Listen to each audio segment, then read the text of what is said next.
Érase una vez un país llamado España, al lado de un país que se llamaba Portugal y que había hecho una revolución con claveles en la punta de los fusiles.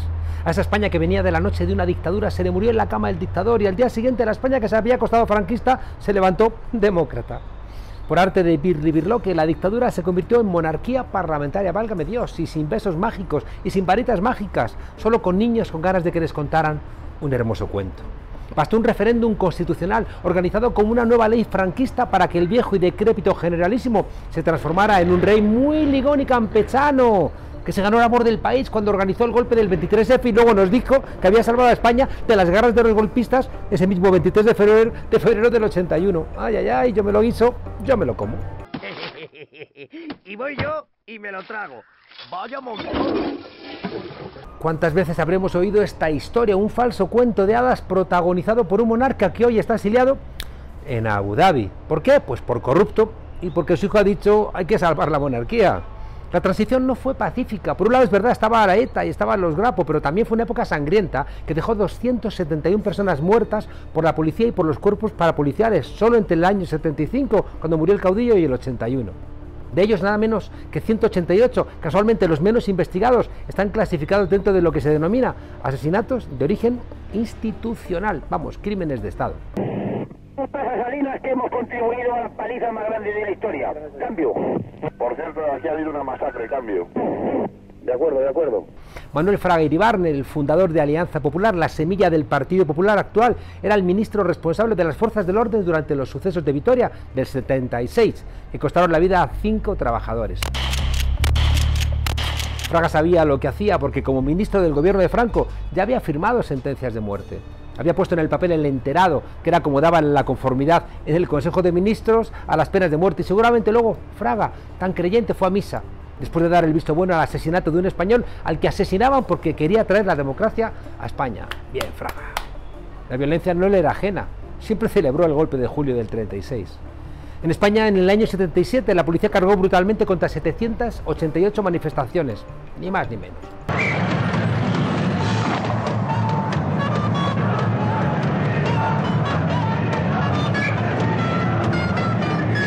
La democracia no llegó a España tan pacíficamente como quiere contar la historia oficial, los grises. La policía del régimen no repartían precisamente caramelos. Algunos ejemplos de aquel terrorismo de Estado, pues los crímenes del estudiante Arturo Ruiz a manos de los guerrilleros de Cristo Rey, o el secuestro y posterior asesinato de Yolanda González a manos de un pistolero de Fuerza Nueva, Emilio Ellín. Qué curioso, el perito que años después trabajaría en la defensa de Cristina de Cifuentes cuando su cosita del máster. Grupos incontrolados los llamaban. En realidad eran terroristas que colaboraban con la policía a instaurar la democracia, pero dentro de un orden, su orden.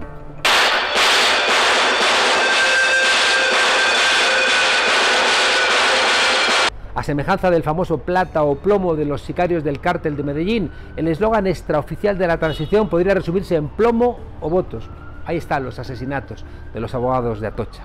O aceptabas el águila franquista como animal de compañía o regresabas al 18 de julio sin necesidad de máquina del tiempo. Para que lo legalizaran, el Partido Comunista de Santiago Carrillo tragó con la bandera rojigualda, con el rey, con las bases norteamericanas, con la marcha real. Y para que se pudiera aprobar la Constitución, le dijeron a los trabajadores que se tenían que apretar el cinturón, a ver quién era el valiente de no firmar los pactos de la Moncloa, ruidito de sables para arriba o para abajo, o te sometías a tus reglas, o a la cárcel o algo peor. Ideología del miedo se llama. Durante años este chantaje institucional llevó a los españoles a votar sí en cualquier referéndum que organizaba el gobierno de turno, ya fuera a aceptar la Constitución, que venía sí o sí con rey, o entrar en la OTAN, libertad, libertad sin ira, que cantaba Harcha, porque siempre había un ruido de sables que como una espada de Damocles pendía sobre nuestras cabezas y cuidadito con molestar al poder establecido y a su brazo armado, el conocido comúnmente como Ejército Español. O aceptabas el pack completo cuando te sometían algo a votación o no había democracia. Y hoy todavía la derecha dice, si no queríais rey, haber votado que no es su momento. Claro, como que habíais dejado votarlo. La mayor parte de los jefes de gobierno extranjeros me pedían referéndum monarquía católica. Claro, eso era peligrosísimo en ese momento. Hacía encuestas y perdía. Claro. Y a Felipe el que nos estaba diciendo algo que entonces yo metí la plaza y la monarquía. Y de aquella manera... Que había sido sometido a referéndum. Claro. Ya lo dijo Joseph Goebbels, repite una mentira 1000 veces y se convertirá en verdad. Y eso es lo que han hecho los medios de comunicación españoles durante más de 40 años. Repetir millones de veces que sin el rey y sin Suárez en España no tendríamos democracia. Gracias, padres de la patria. Y por eso estos se ponen banderitas en la muñeca, en el alfiler de la corbata, en la solapa, y por eso a este ritmo todo se va a llamar en España Aeropuerto Adolfo Suárez, Plaza Adolfo Suárez, Mercado Adolfo Suárez, Avenida Adolfo Suárez.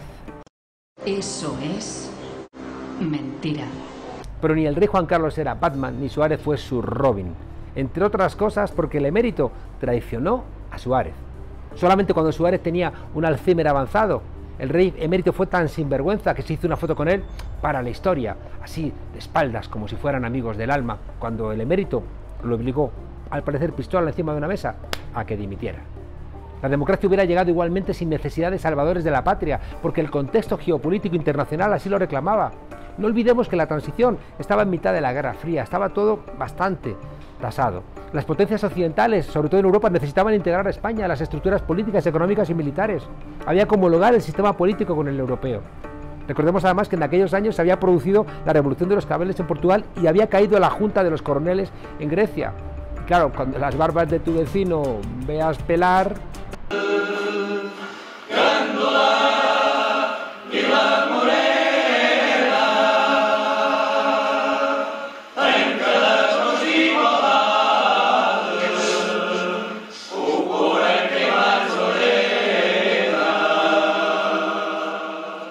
A la clase franquista, tutelada desde Estados Unidos y Europa, no le quedó más remedio que adecuarse a los nuevos tiempos. El empuje de la clase obrera, no lo olvidemos, era muy fuerte. Entre el año 74, un año antes de morir Franco, y el 79, fueron los años de mayor conflictividad laboral de la historia reciente de España. Franco, es verdad, murió en la cama, una vergüenza, pero el franquismo murió en la calle y por eso hubo tantos muertos durante la transición. España mañana será republicana. España mañana será republicana.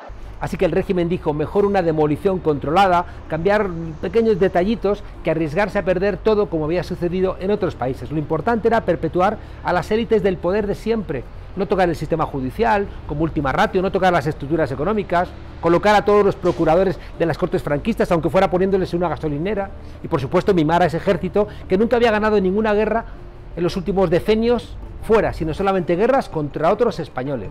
Eso sí, con ayuda de Hitler y de Mussolini. Así que la transición tuvo no poco de operación de maquillaje democrático. Claro que se ganaron libertades, estaría bueno, pero los de siempre y lo de siempre no se iba a marchar tan fácilmente. ¿Por qué creéis que sigue bloqueado el Consejo General del Poder Judicial? ¡Viva el rey! ¡Viva! Alguien puede pensar que en los años 80 o 90 hubieran podido estar al frente del país gente como Carrero Blanco o Arias Navarro. La reconversión industrial la tenía que hacer un tipo que se decía de izquierdas como Felipe González. Era renovarse o morir. Y las élites franquistas optaron por la segunda opción, renovarse más o menos en la política, en la justicia, en la policía, en el ejército, en los medios de comunicación, pero cambiarlo todo para que las cosas cambiaran lo justito. Diarios del régimen como el Ya o el Alcázar fueron sustituidos por El País. ¿Y quiénes eran los accionistas del País? Fraga Iribarne, Polanco, Cebrián o el Diario 16 de Pedro J. Ramírez. El Nodo se llamaba entonces Telediario.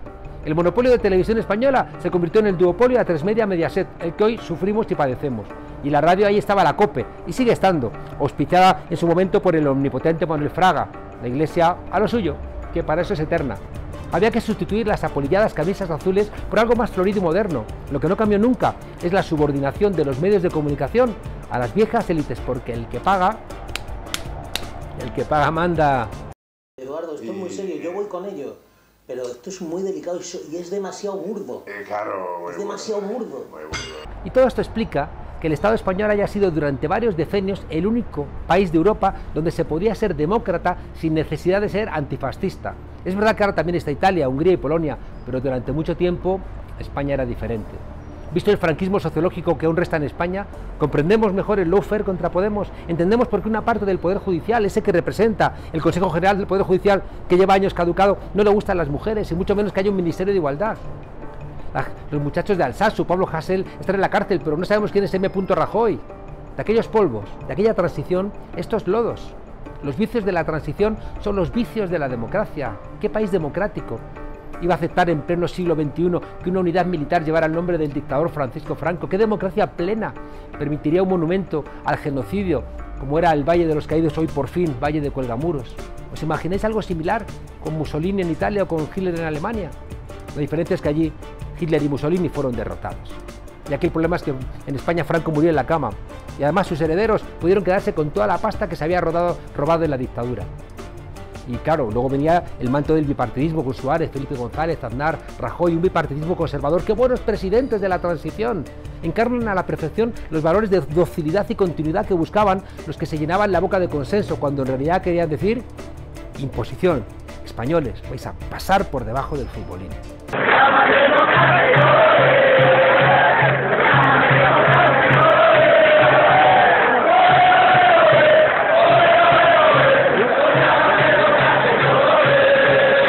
La inmaculada transición, como decía el politólogo valenciano Pepín Vidal Beneito, muy inmaculada. Un mito construido también en los pasillos de la Facultad de Ciencias Políticas y Sociología de la Complutense, donde profesores como Ramón Cotarelo, Julián Santamaría, José Félix Tezanos, pues construyeron ese gran teatro, igual que aquel Spenis Diferent del padre de la Constitución llamado Manuel Fraga. Mentiras, medias verdades, tergiversaciones para esconder la realidad de un país atrasado por culpa de la monarquía, de la Iglesia Católica y de una burguesía tan débil que siempre que tenía problemas con la clase obrera llamaba al ejército. Cuidado, ni la monarquía, ni la Iglesia, ni el ejército se ha llevado nunca muy bien con las mujeres y tampoco con los herejes ni con los que protestaban. ¿Qué pasa con las más de 3.000 fosas documentadas? ¿Dónde están los 114.226 desaparecidos en España, incluido Lorca? Hemos olvidado a los más de 300.000 niños robados a sus madres durante el franquismo y durante la transición. La transición ha sido una suma de candados que no nos dejaban abrir los cajones y también de demasiadas heridas abiertas. Es verdad que es muy probable que se hizo lo que se pudo, pero al menos, si lo que se hizo fue lo que se pudo, quitarle tanto incienso. Hace 80 años, nuestros abuelos, nuestros bisabuelos se pelearon y no tiene sentido vivir de los réditos de lo que hicieron nuestros abuelos hace 80 años. Nos habíamos dado la mano en el siglo XX, en la década de los 70, con la Constitución española. En estos días cercanos al 6 de diciembre, celebración de la Santa Constitución, esa que no quieren cambiar, solemos oír todo tipo de tonterías. Herederos del franquismo defendiendo una carta magna que ellos mismos incumplen sistemáticamente. Hablamos del artículo 47, el que habla de la vivienda y de la prohibición de la especulación del suelo. Quien no sabe de dónde viene, no sabe a dónde va. La reconciliación en la transición no fue tan voluntaria como dice la versión oficial. ¿Y qué diferente sería España si durante la transición el Partido Socialista Obrero Español hubiera sido un poco socialista y el Partido Comunista de España también, aunque fuera de verdad eurocomunista? La República, los muertos en las cunetas, los maquis, que eran los restos del ejército legítimo de la Segunda República que pelearon luego contra los nazis en Francia. ¿Quién se acordó de ellos en aquellos años? Es bueno que los españoles podamos discrepar hoy en España sin matarnos. Decir que la democracia actual es igual que el franquismo sería una estupidez. Igual que es una estupidez que se repite cuando no se reconoce el peso del pasado lastrando constantemente a la democracia española. Los responsables de aquellos demasiados retrocesos, que era como resumía Ramón Carande en la historia de España, siempre han sido y son los mismos. Son los que hoy mancillan el Poder Judicial, son los que hoy convierten el Parlamento en un estercolero, son los que tumban a su secretario general cuando se opone a la corrupción familiar en Madrid de Díaz Ayuso y le sustituyen, qué curioso, por un tipo que veraneaba con un narcotraficante.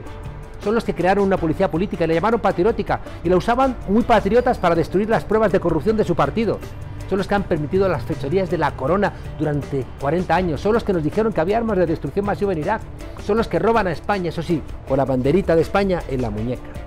Por responsabilidad histórica se sacrificaron demasiados valores. Aquella izquierda lo consideró un éxito y la derecha hoy sigue loca porque vuelva a aquel consenso. Un consenso donde siempre cedieron unos y siempre ganaron los de siempre.